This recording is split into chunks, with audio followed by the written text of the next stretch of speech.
Bonjour, chers élèves. Notre cours d'aujourd'hui s'intitule « Les différents types de propositions ». Alors, une proposition est un groupe de mots contenant un verbe conjugué à l'intérieur. Donc, si c'est un groupe de mots contenant un verbe conjugué à l'intérieur, on va l'appeler une phrase. Donc, une phrase est une proposition. Ainsi, pour faire l'analyse logique, il nous faut avoir une phrase complexe. Dans une phrase complexe, on aura forcément des phrases simples. Donc, pour mieux comprendre, on appelle phrase simple une phrase qui contient un seul verbe conjugué. Je donne un exemple. Les élèves sortent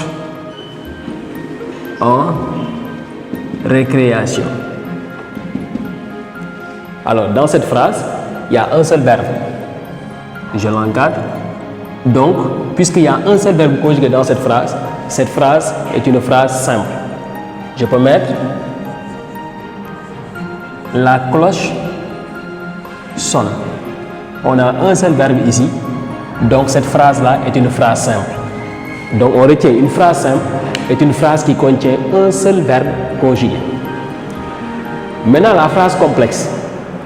Si je réunis les deux phrases-là en une seule phrase, j'obtiens la cloche sonne, point virgule, les élèves sortent en récréation. Dans cette phrase-là, on a deux verbes, sonner et sortir. Donc, puisqu'il y a deux verbes, cette phrase devient une phrase complexe. Donc, c'est pour cela que j'ai dit tout à l'heure que dans une phrase complexe, on a des phrases simples. Donc, la phrase complexe contient plusieurs verbes conjugués. La phrase simple contient un seul verbe conjugué. Donc, à l'intérieur d'une phrase complexe, on a des phrases simples. Mais maintenant, en analyse logique, on ne va pas les appeler phrases, on va les appeler des propositions. Alors, il existe différents types de propositions. Il y a ce qu'on appelle la proposition indépendante. Ensuite, on a la proposition principale. Ensuite, on a la proposition subordonnée. Une proposition indépendante. Si on revient sur la phrase précédente, la cloche sonne, les élèves sortent en récréation. La première phrase a un sens complet à elle seule. La deuxième phrase, la deuxième proposition a un sens complet également à elle seule. La première n'a pas besoin de celle-là pour se compléter. La deuxième également n'a pas besoin de la première proposition pour se compléter. Chacune d'entre elles a un sens complet. C'est ça qu'on appelle une proposition indépendante. Donc la définition. Une proposition est appelée proposition indépendante quand elle a un sens complet à elle seule, virgule, elle ne dépend d'aucune proposition et aucune proposition ne dépend d'elle. Donc voilà la définition d'une phrase, d'une proposition indépendante. Elle a un sens complet à elle seule, elle ne dépend d'aucune proposition et aucune autre proposition ne dépend d'elle. Si on essaie de voir les caractéristiques de la proposition en se référant sur la première phrase, la cloche sonne, la phrase a un sens complet à elle seule, elle ne dépend pas de l'autre et l'autre ne dépend pas d'elle. Elle est complètement indépendante, elle est complètement libre. On l'appelle proposition indépendante. Maintenant, dans la proposition indépendante, on va parler de la juxtaposition et de la coordination. Quand deux propositions sont séparées par des signes de ponctuation, ponctuation. Exemple, virgule ou point virgule ou deux points, on dit que ces deux propositions-là sont juxtaposées. Donc, la première phrase qu'on a ici toujours, la cloche sonne. Je mets l'exemple. La cloche sonne, point virgule. Les élèves sortent en récréation. Les deux propositions sont séparées par point virgule. Ce qui veut dire que donc les deux propositions sont juxtaposées. Elles sont indépendantes, juxtaposées. À la place des signes de ponctuation, on peut mettre autre chose. La cloche sonne. Je peux mettre donc les élèves sortent en récréation. Donc, c'est une conjonction de coordination. Donc, quand deux propositions indépendantes sont séparées par des conjonctions de coordination, ou bien par une conjonction de coordination, les deux propositions deviennent coordonnées. Donc, on parle de coordination quand deux propositions indépendantes sont séparées par des conjonctions de coordination. Et les conjonctions de coordination, on les connaît tous, c'est mais, M-A-I-S, ou, sans accent, et du moins, E-T, donc, D-O-N-C, or, O-R, ni, N-I, et le car. Ou bien par des adverbes de liaison. Les adverbes de liaison, c'est alors, ainsi, puis, ensuite, cependant, néanmoins. Il y en a d'autres quoi. Donc voilà, en grosso modo, quand on parle de propositions subordonnées coordonnées, ces deux propositions sont séparées soit par des conjonctions de coordination, soit par des adverbes de liaison. Voilà en ce qui concerne la proposition indépendante. La proposition principale, elle pouvait être une indépendante, mais à la différence avec l'indépendante, elle a un sens complet à elle seule. Elle ne dépend pas des autres, mais c'est les autres qui dépendent d'elle. Donc la définition, sens complet, elle a un sens complet à elle seule. Ça c'est première remarque. Elle ne dépend d'aucune proposition. Elle ne dépend d'aucune proposition. Jusqu'ici, ce sont les mêmes caractéristiques que la proposition indépendante, mais la différence entre principale et indépendante, c'est que les autres dépendent d'elle. Voilà. Donc, elle a un sens complet à elle seule. Elle ne dépend d'aucune proposition, mais c'est les autres qui dépendent d'elle. Et ces autres-là qui dépendent de la proposition principale, on les appelle des propositions subordonnées.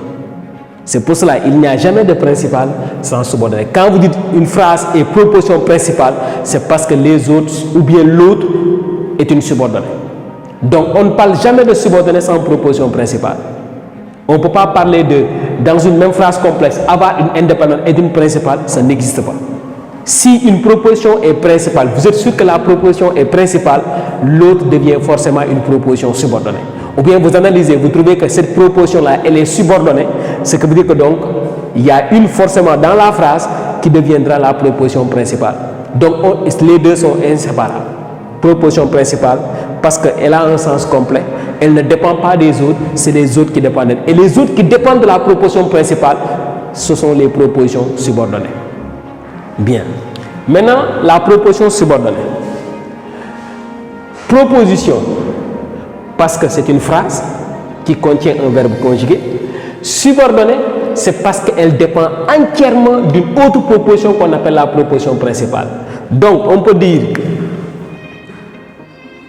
elle dépend d'une proposition principale. Voilà. Toute proposition subordonnée dépend entièrement d'une proposition principale. Alors, il y a 3 types de subordonnées. Il y a ce qu'on appelle la subordonnée relative, il y a la subordonnée conjonctive qu'on appelle la complétive, et il y a les subordonnées conjonctives qu'on appelle les circonstancielles. Donc, il y a 2 grandes parties, la proposition subordonnée à part, relative à part, la proposition subordonnée conjonctive à part. Et dans la conjonctive, il y a la complétive et il y a les autres qu'on appelle les circonstancielles. Donc, une proposition subordonnée relative, alors, elle commence toujours par un pronom relatif. Et ces pronoms relatifs-là, c'est qui, que, Q apostrophe, dont avec D-O-N-T,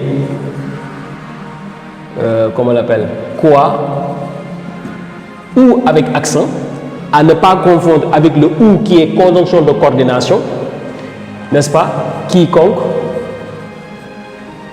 lequel, et ses dérivés.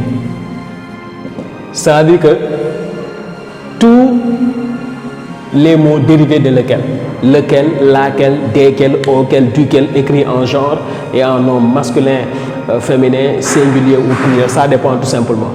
Donc, si je dois donner un exemple,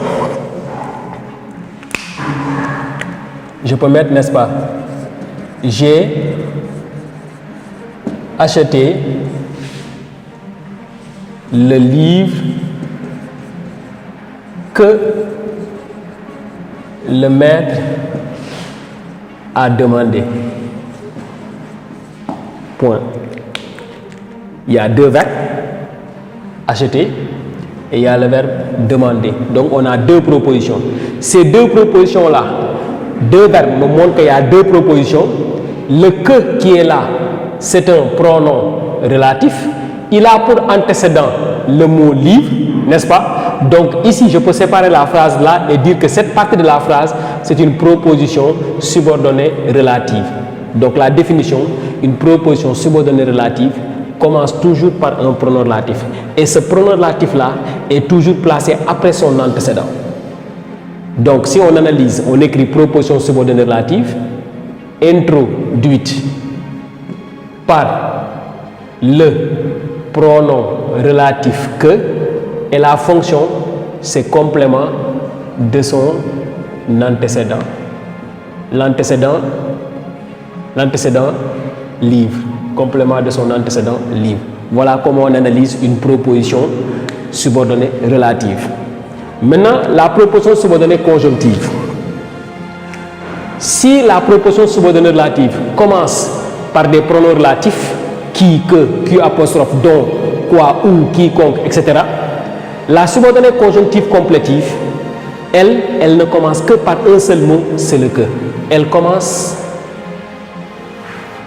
par que. Ce que-là est différent du que pronom relatif. Cela veut dire que a 2 natures. On a un que qui peut être pronom relatif et on a un que qui peut être conjonction de subordination. Quand que est un pronom relatif, c'est parce qu'il remplace.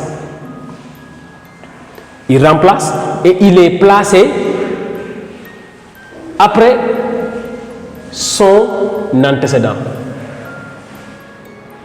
En parenthèse, et l'antécédent c'est toujours un nom. Quand que est conjonction de subordination, là il est placé devant un verbe. Donc il n'a pas d'antécédent. Je donne un exemple. J'écris je pense que j'irai à Dakar. Le que vous voyez ici, il est placé tout juste devant le verbe penser. Donc il est relatif à un verbe, ce qui veut dire que donc ce que-là est une conjonction de subordination. Et si c'est une conjonction de subordination, la phrase là, que j'irai à Dakar, devient une proposition subordonnée conjonctive complétive. Donc pour l'analyser, on dira introduite par la conjonction de subordination que et la fonction en général, c'est COD du verbe de la proposition principale. Ce qui veut dire que donc, si on récapitule, la proposition subordonnée conjonctive complétive commence toujours par un que.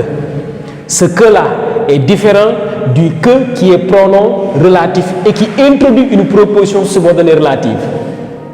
Que, placé après tout un verbe, devient une conjonction de subordination parce qu'il n'a pas d'antécédent, il ne remplace rien. C'est ce que-là qui introduit une proposition subordonnée conjonctive complétive. Donc ce que, conjonction de subordination, qui introduit la proposition subordonnée conjonctive complétive, cette conjonctive complétive-là aura pour fonction COD du verbe de la proposition principale. Donc la subordonnée relative a pour fonction complément de son antécédent. La proposition subordonnée conjonctive complétive a pour fonction COD du verbe de la proposition principale. Et le dernier, la proposition subordonnée conjonctive. Alors, on les appelle les circonstancielles parce qu'elles ont pour fonction complément circonstanciel. Et il y en a 7. Quand on parle de proposition subordonnée conjonctive, il y a 7 fonctions possibles. On peut avoir une proposition subordonnée conjonctive ayant pour fonction complément circonstanciel de temps, ayant pour fonction complément circonstanciel de cause, ayant pour fonction complément circonstanciel de conséquence, ayant pour fonction complément circonstanciel de condition, ayant pour fonction complément circonstanciel de but, ayant pour fonction complément circonstanciel de comparaison, ayant pour fonction complément circonstanciel de concession. Voilà. Donc, ou bien on l'appelle également opposition, complément circonstanciel d'opposition. C'est la même appellation, quoi. Voilà. Donc, quand on parle de proposition subordonnée conjonctive, qui a pour fonction complément circonstanciel, la fonction complément circonstanciel intéresse tout simplement le temps, la cause, la conséquence, la condition, le but, la comparaison, l'opposition. Je donne un exemple. J'écris par exemple les élèves sortent quand la cloche sonne. Le quand que vous voyez ici est une conjonction de subordination qui exprime le temps. Donc la phrase quand la cloche sonne devient une proposition subordonnée conjonctive introduite par la conjonction de subordination quand et la fonction c'est complément circonstanciel de temps. Je peux le changer. Je peux mettre les élèves sortent parce que la cloche sonne. Parce que est une locution conjonctive de subordination. Donc la phrase qui commence par parce que la cloche sonne devient une proposition subordonnée conjonctive, fonction, complément circonstanciel de cause. Donc on peut créer d'autres phrases et vous verrez, n'est-ce pas, que la fonction complément circonstanciel, on l'appelle seulement proposition subordonnée conjonctive, la fonction c'est toujours complément circonstanciel et ça s'arrête à ces 7 compléments circonstanciels là. Si la proposition est complément circonstanciel, forcément si c'est pas temps, c'est cause ou conséquence ou condition ou but ou comparaison ou opposition. Si vous n'entendez pas, si vous n'avez pas entendu ici une autre fonction, c'est parce que la fonction là n'existe pas quand il s'agit de différents types de propositions subordonnées conjonctives. Alors, grosso modo, il existe 3 types de propositions. La proposition indépendante, la proposition principale, la proposition subordonnée. L'analyse logique consiste à relever le nombre de verbes dans une phrase complexe et en fonction du nombre de verbes, on peut déterminer le nombre de propositions dans la phrase, c'est-à-dire le nombre de phrases simples dans la phrase complexe. S'il y a 5 verbes conjugués, il y aura 5 propositions. S'il y a 2 verbes, il y aura 2 propositions.